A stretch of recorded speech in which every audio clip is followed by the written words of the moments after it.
Pemirsa, setelah tersangkut kasus reklamasi dan pembelian lahan Rumah Sakit Sumber Waras, langkah Gubernur DKI Jakarta Basuki Cahayapurnama di Pilkada 2017 bakal semakin berat. KPU berencana meminta materai bagi setiap fotokopi KTP dukungan untuk calon independen. Ahok mengakui kebijakan ini bagian dari berbagai upaya untuk menjegal pencalonannya. Berikut adalah tanggapan Ahok. Aku sih masa bodoh lah, KPU mau bikin apapun, pokoknya selama peraturannya. Kalau semua pendukung materai, kalau sejuta 6 miliar loh. Dari mana kita mau gilingnya? Saya sih udah pikir santai saja lah. Kalau sampai keluarin KPU mesti ada materai, yang terkumpul berapa saya kumpulin. Terus kalau dia bilang saya tidak boleh ikut gara-gara nggak ada materai, ya sudah nggak usah ikut. Kan mereka semua maunya saya nggak jadi gubernur kan? Ya sudah, saya sampai Oktober 2017, saya akan beresin Jakarta semampu saya. Habis itu silakan pesta pora, orang yang pengen banget jadi gubernur. Cuma nggak pernah kasih program apa kalau jadi gubernur gitu loh. Saya sampai hari ini nggak dengar programnya apa, kamu gantiin saya gitu. Jadi kalau cuma pengen jadi gubernur, ambil aja deh. Kalau cuma gara-gara KTP saya nggak bisa ikut. Ya, pemirsa, kita lanjutkan perbincangan dan saat ini telah hadir Samara Amani, juru bicara komunitas pendukung Ahok. Selamat malam, Mbak Samara. Malam. Ya, Mbak Samara, kalau Anda sendiri merasakannya dua kasus besar, kita hanya menyoroti dua kasus yang paling utama saat ini kita lihat, ada reklamasi dan sumber waras yang memang tadi kita sudah bahas, ada audit BPK-nya dan Ahok memang juga sudah menjalani pemeriksaan di KPK. Nah, seberapa jauh sih sebenarnya kalau dari pendukung Ahok merasakan dampaknya setelah ada kasus ini terhadap dukungan Ahok? Ya tentunya terutama di media sosial ya. Perdebatan apakah Ahok selama ini selalu kita namanya adalah tokoh anti korupsi. Yeah. Tapi begitu muncul kasus seperti sumber waras, reklamasi, seolah ini ingin menjatuhkan reputasi Ahok. Selama ini orang membawa isu SARA, tapi itu sudah tidak mempan lagi di Jakarta. Toh elektabilitas, popularitas itu tidak mempengaruhi sama sekali. Tapi begitu kasus ini dibawa, ini adalah salah satu cara orang-orang yang tidak suka dengan Ahok, yang mengharapkan dia berhenti menjadi gubernur, menunjukkan bahwa tokoh yang Anda gadang-gadang anti korupsi sebenarnya tidak. Tapi saya rasa mendekati pilkada atau mendekati pemilihan umum, itu adalah hal yang wajar ada kasus-kasus seperti ini. Ini tadi bicara soal orang-orang yang anti Ahok, akan sangat mudah memang ini kan menjadi bahan untuk menjadi peluru serangan. Tetapi kalau orang-orang yang sebelumnya mendukung Ahok, ada tidak perubahan yang kemudian mereka jadi meragukan, apa kemudian mereka menjadi berubah pikiran, atau kemudian menjadi ragu-ragu untuk memilih Ahok? Terasa tidak seperti itu? Saya rasa kalau orang yang sudah benar-benar mendukung Pak Ahok, mereka sudah punya pendirian, mereka percaya dengan Pak Ahok. Ini lebih mungkin swing voters, orang-orang yang tidak yakin apakah Pak Ahok ini adalah orang anti korupsi atau tidak. Saya puas tidak ya dengan kinerja Pak Ahok, atau coba kita lihat lagi kinerjanya. Tapi saya rasa orang-orang yang dari awal sudah mendukung Pak Ahok itu yakin bahwa Pak Ahok bersih, apalagi sampai saat ini kan masih belum ada satu bukti pun yang menyatakan bahwa Pak Ahok itu bersalah, baik dalam kasus sumber waras maupun dalam kasus reklamasi. Oke, saya pindah dulu ke Mas Toto. Mas Toto, kalau Anda melihatnya, saya tidak tahu apakah ini sempat disurvei juga kemarin pada waktu Carta melakukan survei. Seberapa besar sih sebenarnya pemilih yang masih ragu-ragu, atau apakah Carta juga mengenali pemilih yang sudah memang memilih Ahok itu memang begitu fanatiknya sehingga isu apapun tidak akan kena untuk menjatuhkan? Ada dua faktor yang bisa berpengaruh ya dengan isu-isu yang menerpa Ahok. Bukan hanya ini, waktu masih lama sekali 10 bulan. Pertama, undecided voters. Fenomena undecided voters ini ada sekitar 12,8% dengan simulasi 15 nama yang masih belum menyatakan pilihan.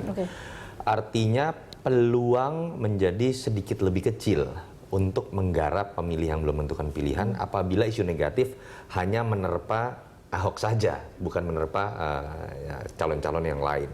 Yang kedua, swing voters yang lebih berbahaya. Swing voters ini definisinya adalah orang-orang yang sudah menyatakan pilihan pada saat survei dilakukan, tetapi ketika ditanyakan dengan pertanyaan apakah Bapak Ibu Saudara sudah mantap dengan pilihan tersebut, ternyata ada yang menyatakan masih mungkin berubah.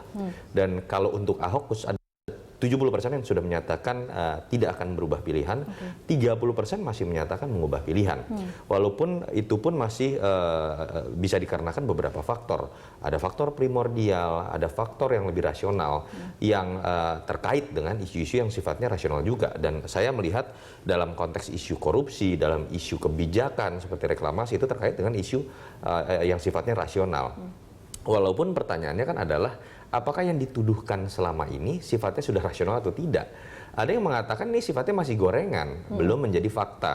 Karena kok bisa tiba-tiba dalam kasus reklamasi yang sudah jelas-jelas terkenal adalah DPRD, tapi kenapa kemudian diberitakan lebih banyak atau kemudian digoreng di sosial media oleh sebagian pihak, malah langsung menuju ke Ahok hanya karena stafnya kebetulan dicekal gitu misalnya. Carta sendiri melihatnya ini sebenarnya bagian dari kasus gorengan atau benar-benar kasus hukum yang kemudian bisa? Kita harus akui faktanya ada, dan tidak boleh kemudian pendukung Ahok langsung mengatakan ada politisasi. Ini hanya terjadi pada Ahok hanya karena ada momentum pilkada. Saya pikir sudah ada fakta-fakta yang bisa menjadi argumentasi untuk menjalani proses hukum, entah itu dalam kasus sumber waras ataupun dalam kasus reklamasi, walaupun tidak terkait Ahok langsung. Dan ini hal yang lumrah sebetulnya, harus diuji oleh incumbent dimanapun mereka menghadapi isu-isu seperti ini.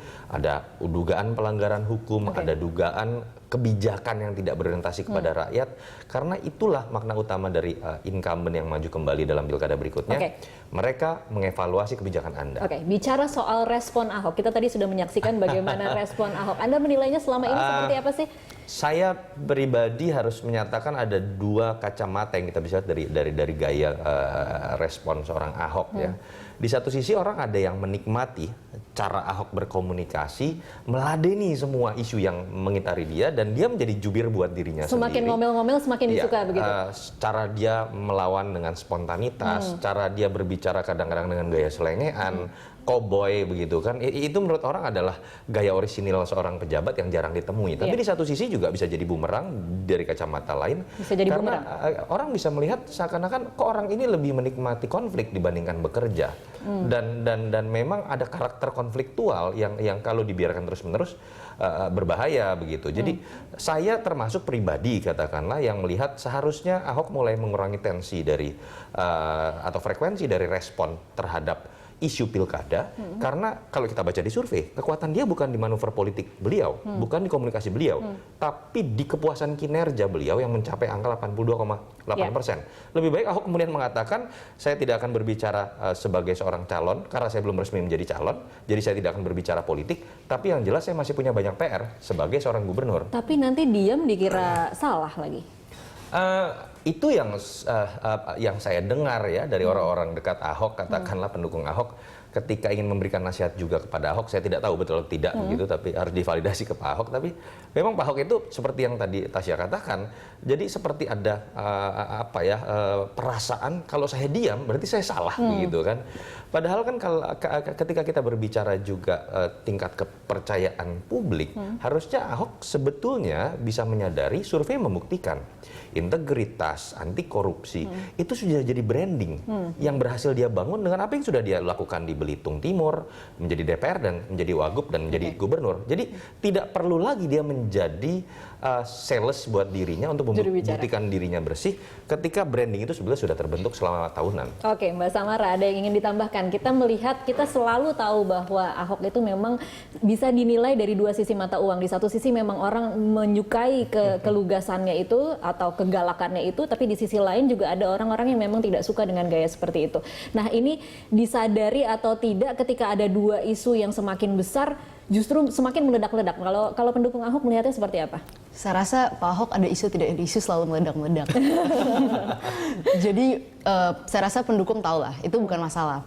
Meledak-meledaknya Ahok atau mungkin bagi sebagian orang yang tidak mendukung, Ahok dianggap kasar, tidak santun. Saya rasa yang mendukung dan yang memutuskan untuk memilih Ahok sudah tahu kelemahan dan kelebihan Pak Ahok.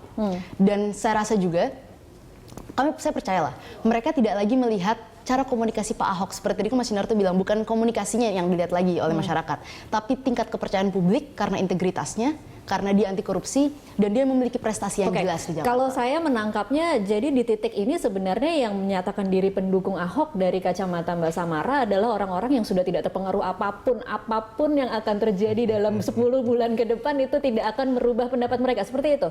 Sebenarnya seperti yang Mas Yunarto bilang, 70% menyatakan tidak berubah, karena mereka adalah pendukung yang sudah saya mendukung, saya tahu bagaimana Ahok, tapi memang yang bahaya adalah orang-orang yang masih bingung, swing voters tadi. Oke. Apakah Pak Ahok 30%. itu apakah Pak Ahok itu pantas memimpin Jakarta lagi? Oke, saya melihat kinerjanya, tapi ada kasus-kasus baru yang datang. Apakah benar saya harus memilih Pak Ahok? Itu yang bahaya. Oke, tapi di sisi lain ada kemudian juga yang mengatakan ini jatuhnya pendukung Ahok jadi anti kritik gitu, tidak bisa kemudian menerima bahwa jangan-jangan memang ada kesalahan yang dilakukan Ahok meskipun misalnya tidak secara sengaja dilakukan kesalahan itu. Menurut saya kita tidak anti kritik. Kalaupun ada hal-hal yang tidak benar dilakukan Pak Ahok, kita rasa kita bisa sampaikan. Kan menjadi pendukung belum tentu kita tidak mau mengkritisi yang didukung. Kan seperti tadi saya bilang, kita mendukung Pak Ahok dengan kelemahannya. Tapi kelemahannya itu apa? Apakah dia korupsi? Kan belum ada satu bukti pun. Bahkan audit BPK pun sekarang dipermasalahkan. Mereka revisi kerugian negara jadi 173 miliar gitu. Sebagai contoh, hari ini sudah direvisi. Sementara itu soal kasus reklamasi kan belum ada satu bukti pun yang menyatakan bahwa Pak Ahok bersalah. Sampai KPK menyatakan Pak Ahok bersalah, ya kita tidak bisa menyatakan bahwa Pak Ahok bersalah gitu. Oke. Jadi sampai sekarang saya rasa masih belum ada satu bukti atau ada satu keraguan di pendukung yang menyatakan bahwa Pak Ahok bersalah. Jika ada lembaga hukum tertentu yang menyatakan Pak Ahok menyalahi prosedur ini, ya kita sebagai pendukung tentunya harus memberi masukan dan kita mungkin harus berpikir kembali apakah Pak Ahok itu adalah seorang tokoh anti korupsi. Gitu. Oke, kalau di titik ini sudah belum memberi masukan kepada Ahok tentang bagaimana seharusnya menanggapi isu-isu yang saat ini berkembang? Saya rasa Pak Ahok punya tim tersendiri dan saya rasa dia tidak anti kritik, dia baca semua kritikan masyarakat. Saya rasa ini nggak harus pendukung ya yang memberikan masukan kepada Pak Ahok karena dia gubernur DKI Jakarta, bukan hanya punya sekelompok relawan tapi punya masyarakat Jakarta. Dan saya rasa dia mengerti bahwa masyarakat Jakarta bingung dengan adanya dua kasus ini. Mungkin kalau sumber waras bisa kita agak sisihkan, tapi soal reklamasi ini karena menyangkut salah satu stafnya. Tapi hingga saat ini apa yang disebutkan Pak Ahok, yang klarifikasi Pak Ahok menurut saya sangat bagus karena itu benar dia adalah orang yang tidak bisa didikte. Itu salah satu cara Pak Ahok untuk mengembalikan kepercayaan masyarakat. Ya saya punya orang dekat, tapi saya tidak bisa didikte. Oke, baik. Kita akan lanjutkan di segmen selanjutnya. Pemirsa tetaplah bersama kami.